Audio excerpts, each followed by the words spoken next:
Hello there guys, what is going on? Son of Chelsea back here again for another video, and ahead of this weekend's game against Crystal Palace in the Premier League at Stamford Bridge, I thought I'd get on a guest to discuss the Palace view ahead of the game. Harvey Jones, welcome. You're a Palace vlogger, part of 90 Min. Of course, you've got your own channel and featured across YouTube regarding Palace. Welcome to the channel, mate. Thanks for having me, mate. Yeah, debut on the channel. Looking forward to it. Looking forward to the game of the weekend as well. Yeah, definitely. And that's something I want to sort of touch on straight away because Palace to start the season, and of course following your channel and sort of your opinions on Palace so far this season. I remember after the Sheffield United game earlier in the season, I remember you were quite down about Palace and quite Oh frustrated yeah. about the game and how your season had started. And then I think it was like a week later you beat Manchester United. Of course, you drew with Arsenal recently. You currently sit ninth in the Premier League, and it's interesting with the Premier League though because it's quite sort of really tight and only separated by a few points in a lot of positions. It's quite weird this season. It's quite clustered in that area, Yeah. and just sort of I just want to gauge sort of your thoughts on Palace's start to the season.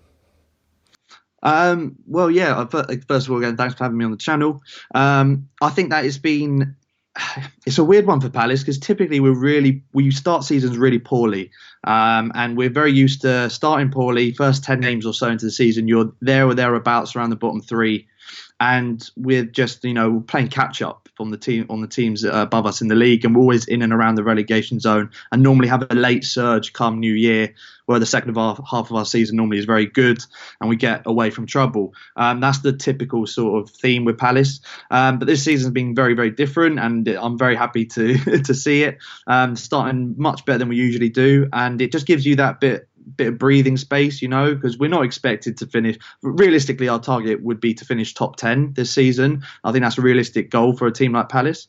So I think that when you have this good start like this, it gives you that bit of breathing space. So we're in a tricky run at the moment. We've just played, as you mentioned, got a great draw against Arsenal. We did lose to Leicester last week, but we've got you, and then in the coming weeks we've got Liverpool as well. So this is a tricky run we're in at this moment in time, but no one's feeling any pressure in the club or around the club because we had those points early, got those points on the board. So these are kind of like free swings at the bat, and any result is just a bonus at this stage. So obviously games are important and every point's important, but takes the pressure off at this stage of the season. And as you mentioned, draws against Arsenal, win away at Old Trafford. We're getting some really, really impressive performances, not just results, but in performances as part of this run we're on at the moment. So hopefully it continues on Saturday.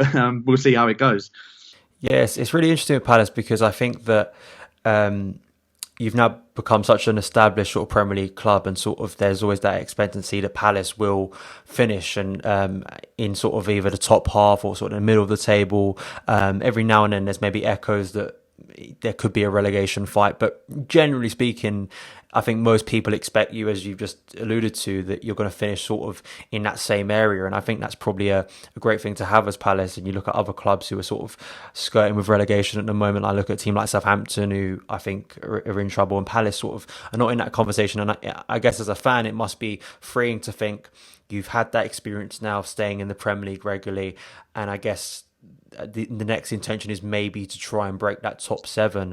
Do you think that's something Palace can aim for in the coming years?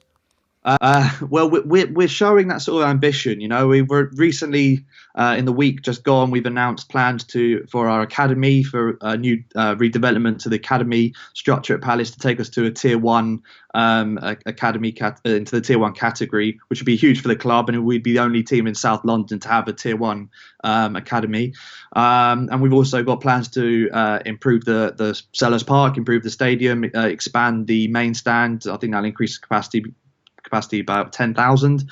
Those plans are in the works, and it looks like we're close to getting that sorted. So we're showing ambition, but it's always important in the back of your mind to try and stay grounded, not to try and get too carried away. You get a team like West Brom, for example, who wanted to try and kick on a bit too quickly, for example, getting rid of Tony Pulis at the time. We see what happened to them now. And Southampton as well, as you mentioned, we're in that bracket of an established Premier League team now, which is great as a Palace fan to have that sort of status. And Southampton is a team you'd have that status with right now as well, but you can see they're lingering around the bottom three now. So nothing's certain in this league. That's one thing for sure. And you've got to make sure that you it's a bit of a cliche, but you get to that 40 points mark, you make sure you're safe first before then going on to try and hit your other goals. And that is still very relevant with a team like Palace at the moment. So, definitely showing ambition to kick on and potentially, I'm not saying in the near future, but definitely the distant future, but aim for that top 7 mark. You never know, maybe creep into that top 7 spot. But right now, it's just about consistently finishing in good, mid-table positions and maybe breaking in the top 10. Yeah, definitely. Hodgson has got you doing that quite regularly now, and you got that solid foundation and work going on in the background to sort of facilitate maybe a improvement in the coming years.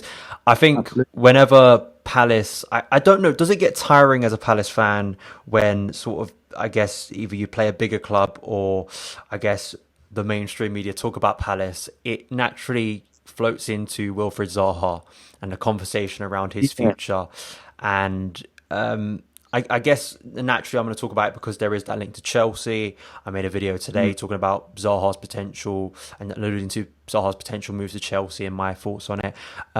Just your opinion on the summer, because he could have gone, and just the feeling around his future. How do you think he's playing? Do you think all of the talk is sort of affecting him at the moment? And just the view as a Palace fan over Zaha at the moment. Yeah, it's a great point, because you to be honest, you could have a whole hour-long show just talking about Zaha right now, because there's so much talk around him, not just for Palace, but as you mentioned, the links to Chelsea and some other clubs with his transfer news. For me personally, in the summer, it definitely rattled him slightly. The whole coming out with that transfer request a day before the window shut was, in my opinion, poor decision making from his agent, first and foremost, who he's now gone on to leave. He's effectively sacked his agent. That was about 2 or 3 weeks ago he did that, and I think it's off the back of not getting a move in the summer, and also I think there was a bit of desperation there with putting in a transfer request that late, and I think that Zaha, has regretted that move, probably because it was quite a poor way to, if there was going to be a move on deadline day, it was quite a poor way to finish his time at Palace, and I think a bit desperate. His performances this season so far not been at his absolute best. We know how he can play, and watching him over the last 6-7 years, I think there's still a lot more to come from him this season. He's not hit his absolute best. He's never the sort of player, I know it's kind of a weird thing to say, he's not the sort of player who you know is going to bag you goals and assists necessarily. It's kind of more than that. It's kind of off the ball. Well, I say off the ball. It's kind of away from goals and assists. It's normally the pass that leads to an assist. It's dragging extra men out to create space for other players.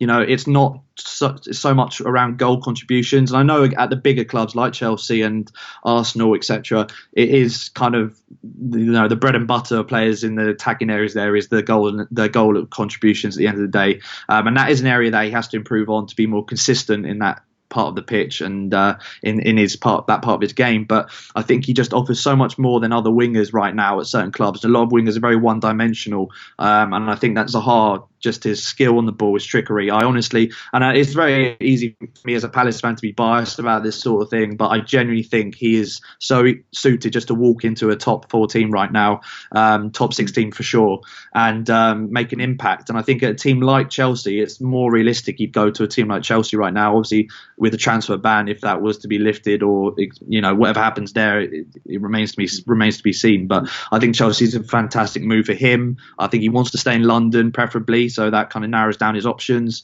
and there's potential in a deal between Chelsea and Palace, like someone like Batshuayi maybe, who had a great loan spell last season at Palace. There's potential there for a swap or plus money deal, and I could definitely see him at a team like Chelsea in the future. I think this is, whatever happens, Zaha's last season. I think we see him go in the summer, potentially in January, but I think it's less likely for us to sell him in January because we won't be able to bring anyone in really to replace him. But I'm just trying to sit back and enjoy our last moments with him, to be honest, because it's been an incredible journey he's had at Palace, and we all love him. He's a legend of the club. I think with Zaha, personally for me, I wouldn't like to see Chelsea sign him, because I think we've got younger players in similar positions that I think we should be investing more time in. And I think for a player, I look at Zaha's age compared to Pulisic and HUDSON-ODOI, and I sort of think I'd rather see Pulisic and HUDSON-ODOI get more game time. And I think that Zaha, we saw the link to Arsenal. I'm sure there's links to other teams as well. I think that It's weird though to me that he hasn't moved yet. I think that's something that is strange to me because Zaha isn't a secret. He isn't a hidden gem in the Premier League. People have known what Zaha is all about for a number of years now. So the fact that he hasn't moved yet, I'm not, questioning it's anything to do with him personally. I just think sometimes it's about timing, isn't it? And who comes to you and when a team may need you. And I thought that Arsenal would be a suitable move for him. But it's going to be interesting to see what happens. I don't think a move will happen in January, personally, unless I'm proven wrong on that. But we'll have to wait and see. Another player I want to talk about is Gary Cahill, who will, I'm sure, get a brilliant ovation from the Stamford Bridge crowd when he returns on Saturday. Such a brilliant player for us and servant for us, basically won everything with the club. And it was great to see him get that move because it did take so long for him to figure out what club it was. There was Burnley, there was a talk of maybe going back to Aston Villa, but I'm sure as you were happy that he finally turned up at Selhurst Park. What has been your opinions on Gary Cahill and the impact he's had in your starting 11? I love the guy. I'm joining your club with in terms of the support for Gary Cahill. I love him. I have to say, I think that in my opinion, he's our player of the season so far, and I think most Palace fans would agree with me there.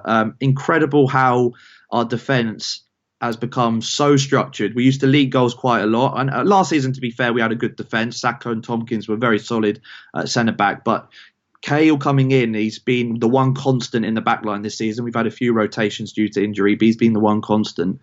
And seeing the clean sheets we've had at home, which has always been a problem for Palace, keeping clean sheets at home, very rare to see that. And since he's come in, looks like it's been solved, that problem.